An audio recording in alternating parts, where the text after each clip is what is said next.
Yes, I do. That's too bad.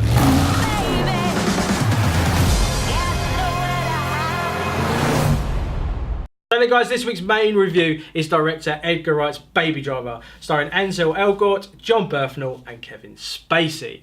After being coerced into working for a crime boss, a young getaway driver finds himself taking part in a heist doomed to fail.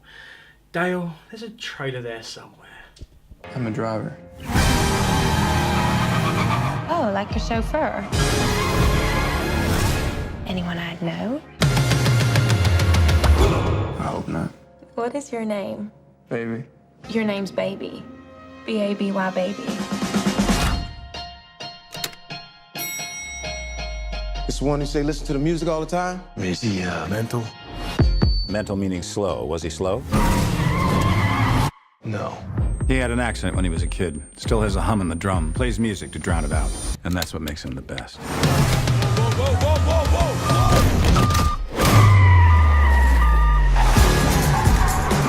whoa! Edgar Wright, round of applause, my man.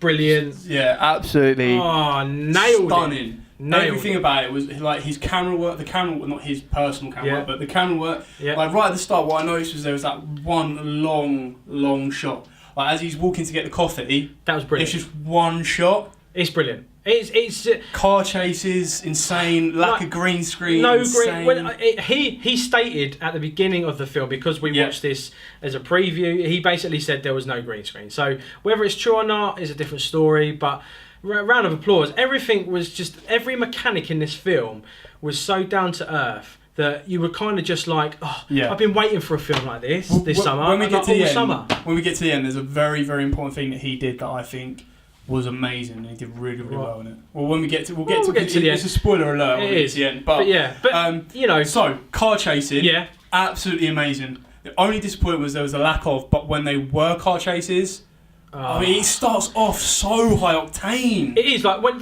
I mean, obviously we get to see Baby in a car, and they're just about to do a heist, so obviously tensions are running high. Baby's then got the music on. He's dancing along to it. He's dancing along so to it. Yeah. You're relaxed as you're watching the film. Yeah. And then all of a sudden, the heist is done. They run to the car, the robbers, and they get in the car, and then boom, first car chase. Yeah. You know, and that is it. You're thrusted straight into this world, into Baby's world, where he's just focused only on music, And the driving. road, and that's it, nothing else. And that's what I absolutely loved about this.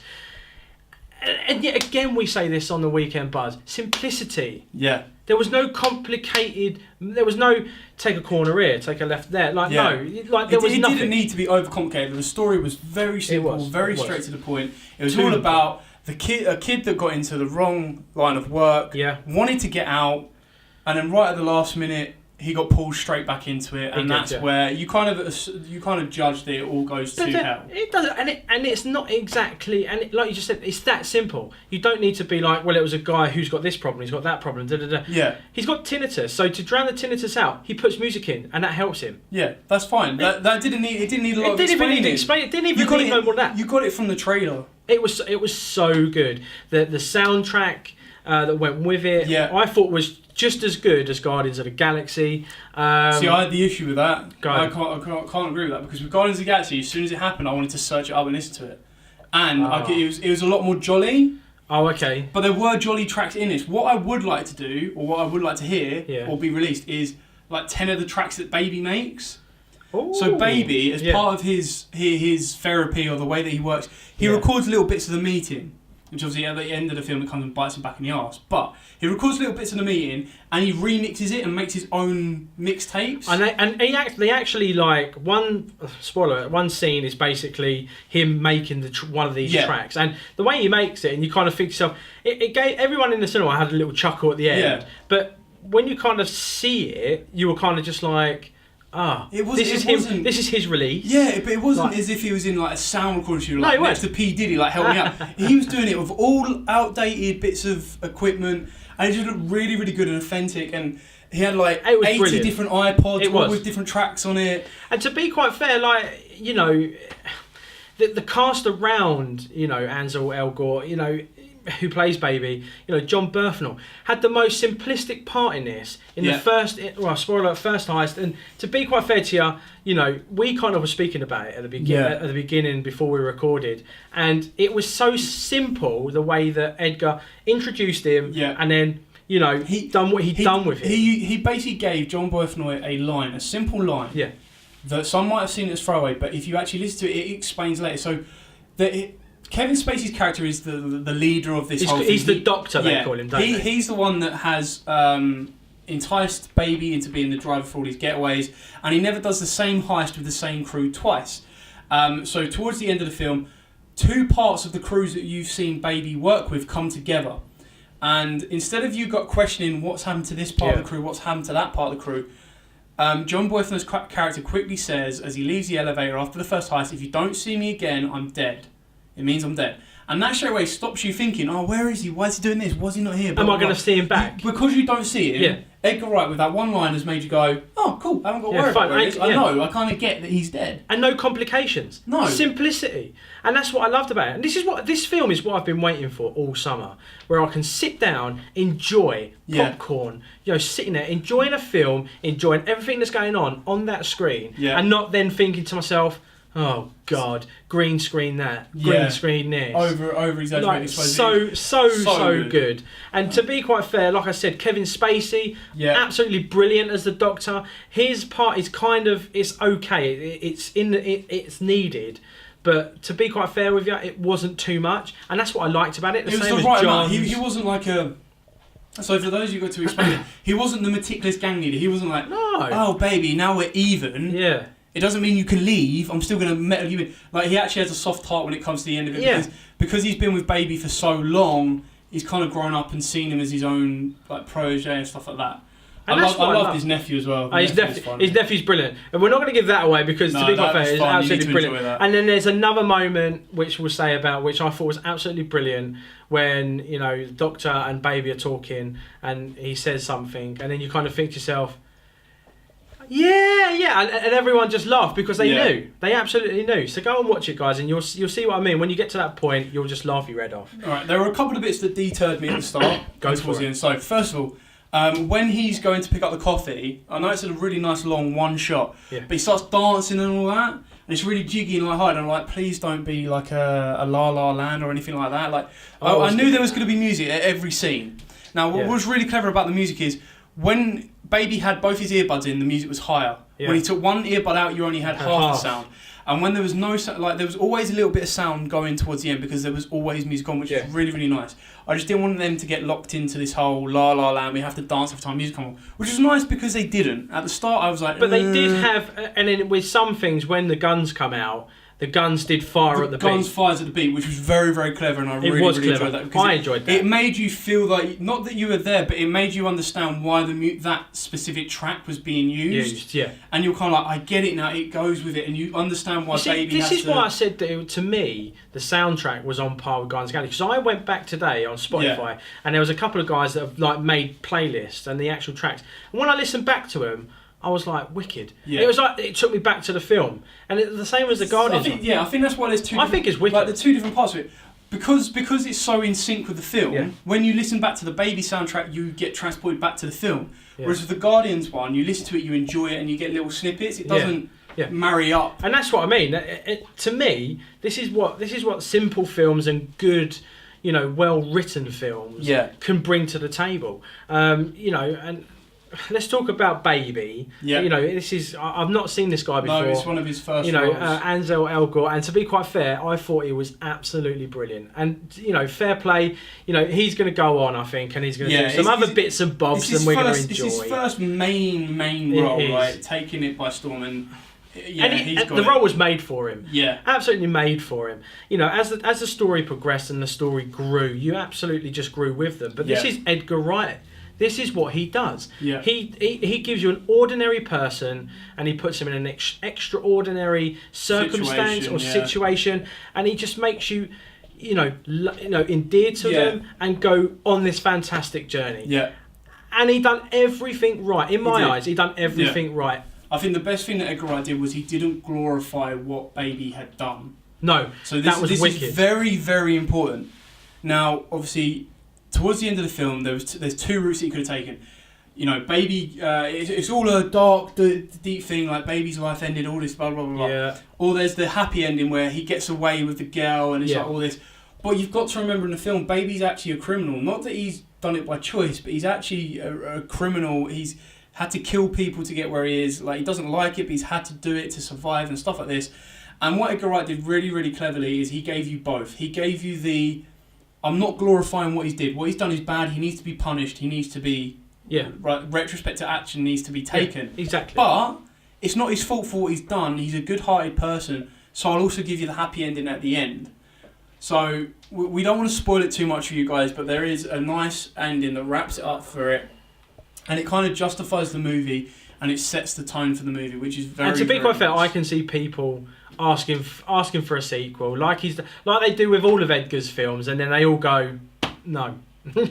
and that's the way I like it at the moment. You know, he's on the press trail at the moment. He's come out with different things like, I've got a good thing for Paul 2. I've got this for this. And it's kind of like, no. Don't get carried away with yourself.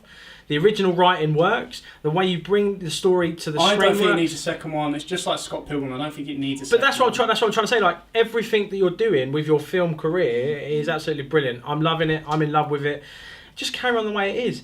The actors in this film, you know, served their purpose, and there was even not Jamie Foxx. Even Jamie Like, Foxx. at the start, I was like, for Jamie God's sake, he's got to be in everything. Yeah. We get it. He's going to play this gangster. He's playing this gangster who's such a badass who doesn't take crap from anybody. Yeah. But then as it kind of get on, you were kind of like, all right, I can kind of forgive you for this. You're kind of bringing back the reason why you were good in Django Unchained. Exactly. You kind of have that meticulous thing. Like, we want to hate you in this film. We don't like you. You know, he made me want to hate him in this film. Yeah. And that's what I loved about him and his character. You know, he brought such a rough and rugged kind of just deep background to himself that he just wants to inflict pain, violence, and get what he wants with his agendas.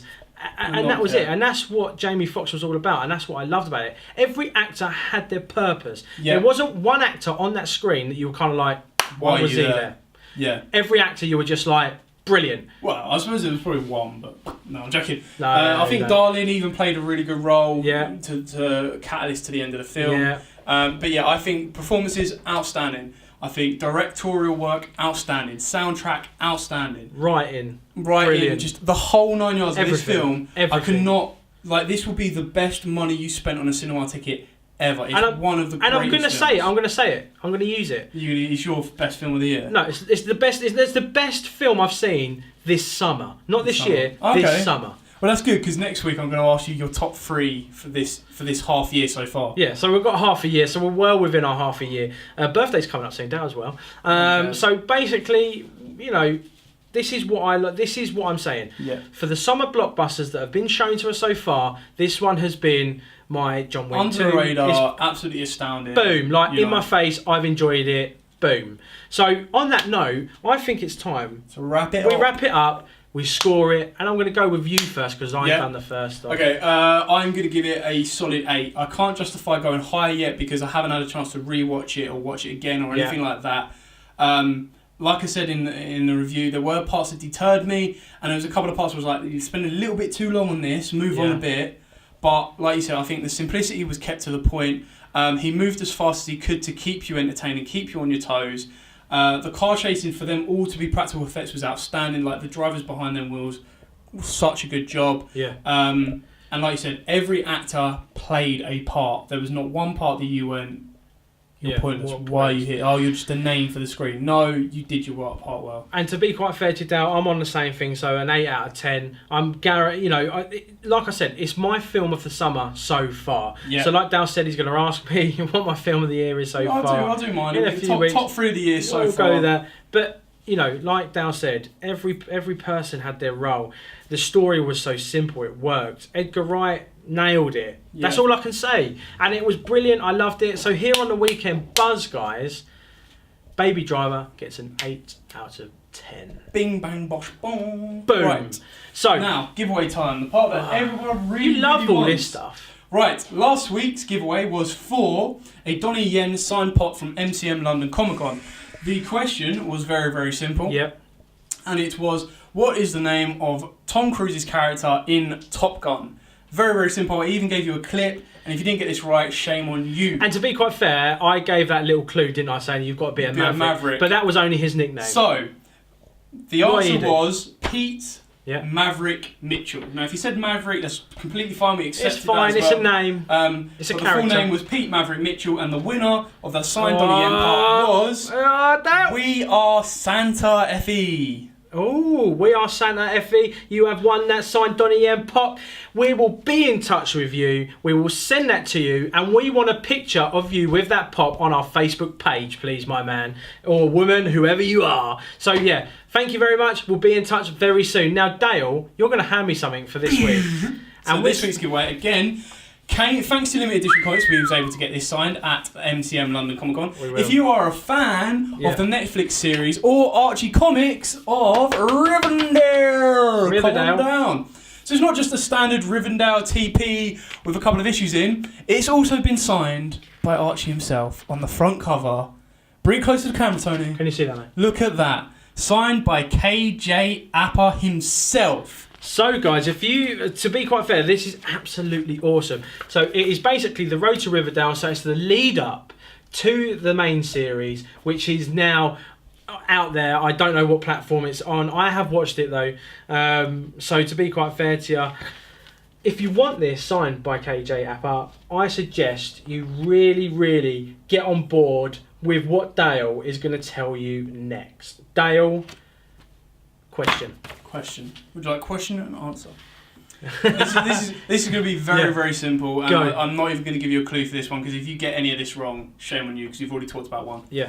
All I want to know is one title of the Cornetto trilogy. It's as simple as that. One title of the Cornetto trilogy. That's all you need to do, guys. One title will get you defriended. The other two will give you a big thumbs up for. That's it. I love it. So guys, remember, all you've got to do is answer that question, which is name one of the Cornetto trilogy films. Then you've got to make sure you're subscribed. You press that notifications button so you don't miss out on nothing. Comment it down below that film. Also, visit our Facebook page as well while you're at it. Comment until your heart's share, comment, subscribe. Share whole everything. 9 yards. The whole 9 yards. So 10% discount code of this week is BABY, B-A-B-Y, all in capitals 2017. Gets you 10% off at Limited Edition Comics. To win this amazing signed Riverdale TP Volume 1 by KJ Appa, all you have to do is tell us one of the 3 titles of the Cornetto trilogy done by Edgar Wright. That is all you need to do. Very simple. I'll even put it down for this one. So, the first Cornetto is a strawberry Cornetto, and that was done for horror.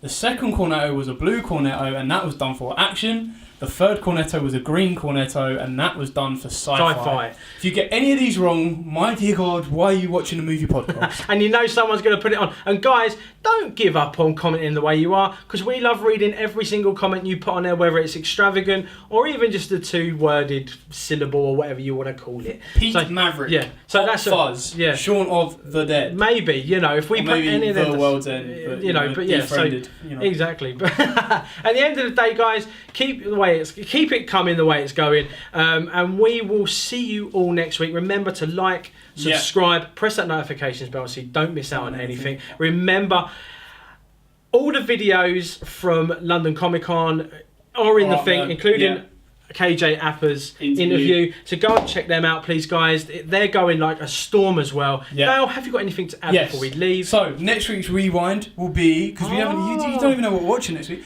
Next week's rewind will be the original Transformers, the Transformers from way back when it first started with Shia LaBeouf, right? I like it. And our main movie review, which I'm very, very sorry to say, I'd be massively surprised if it tops Baby Driver, will be Transformers 5: The Last Night. So guys, catch us next week. Like, subscribe, comment, press the notification bell so don't miss out on anything. And we'll see you all next week. My name's been Tony. I've been Dale. See you all next week. Yes, I do.